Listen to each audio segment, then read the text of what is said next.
In this corner, a fully fueled F-16 fighter jet, affectionately known by the pilots who fly them as the Viper. It can pull 9 Gs right up to the body's limit. It can go over twice the speed of sound, climb over 42,000 feet a minute. Its competition, the hottest, most powerful production car ever made in America. The brand new 2003 Dodge Viper. This is the 2003 Dodge Viper SRT-10. It's a 500 horsepower, all aluminum V10 motor. It's got 500 foot-pounds of torque, 505 cubic inches. The good-natured grudge match got its start when the Dodge Viper Club of America issued a challenge to the U.S. Air Force. A flat-out race, a half a mile long, to determine once and for all who has the baddest Viper around.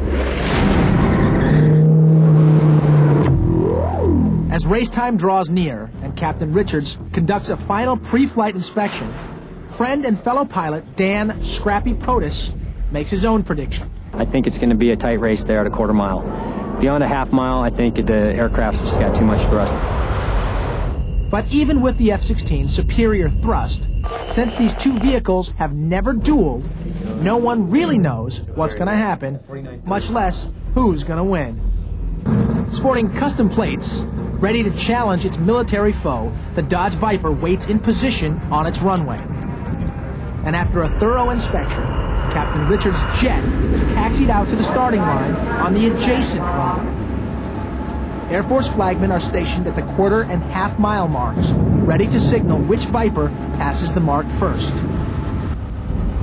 The vehicles are now positioned on the two runways as the men at the controls start juicing their engines. Okay, going for the 80% check. Okay. Wind 210.13, go to With 21. tension building, everything is in place. This is it. The control tower cues the countdown. And they're off. The Dodge takes off like a bullet, easily outpacing the F-16 at the quarter mile. But this race is not over. Neck and neck down the home stretch, the flags go down as they cross the half-mile finish line.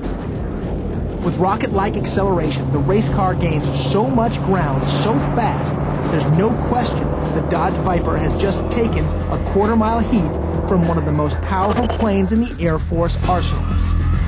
Closing in on the finish line, the jet finally gets up to speed. But is it too little, too late? Freezing the tape the instant they cross the line, it's the F-16 that seems to have pulled it out in 13.5 seconds, just 0.2 of a second ahead of the Dodge Viper.